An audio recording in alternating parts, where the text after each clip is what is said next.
மாற்றம் வரும், புது விடியல் பிறக்கும்னு நம்பி வாக்களிச்ச மக்களுக்கு இந்த 100 நாள் ஆட்சி கொடுத்த கிஃப்ட் என்ன தெரியுமா? அதிகார மமதை, அலட்சியம், அராஜகம், அத்துமீறல்கள்.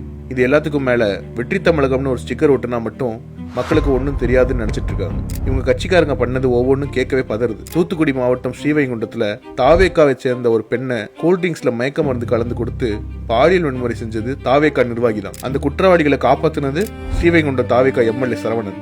காசிமேட்ல பிஞ்சு சிறுமிக்கு தாவேக்கா நிர்வாகி தினேஷ் செஞ்ச பாலியல் அத்துமீறல். வேலூர் தாவேக்கா நிர்வாகி விஜயகுமார் செங்கல் சூழல் நடத்துறவங்க கிட்ட ₹1,00,000 லஞ்சம். தாம்பரத்துல தாவேக்கா நிர்வாகி அறிவழகன் பொக்லைன் ஆபரேட்டர் தாக்கிய அராஜகம்.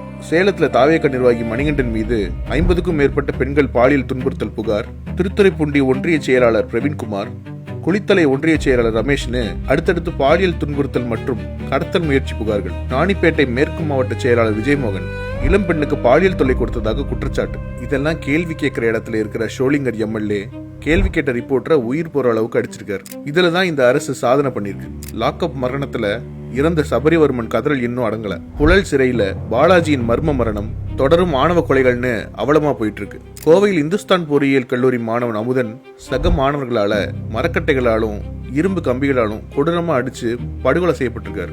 சென்னையில திருவொற்றியூர் அரசு பள்ளி மாணவர் தனுஷ் கஞ்சா போதையை தட்டி கேட்டதுக்காகவே சக மாணவர்களால் அடிச்சு கொலை செய்யப்பட்டிருக்காரு. இதுக்கு மேல போதைப் பொருள் புகார்ல அமைச்சர் சரத் மீதான குற்றச்சாட்டு வரைக்கும் எல்லாமே நடந்திருக்கு.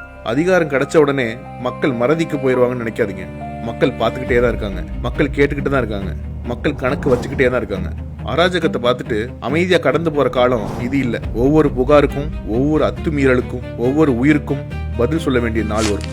ஏன்னா அதிகாரத்தை கொடுக்கறதும் மக்கள் தான், அதே அதிகாரத்தை திருப்பி எடுக்கிறதும் மக்கள் தான். ஓட்டு போட்ட கைக்கு வீட்டுக்கு அனுபவம் தெரியும்.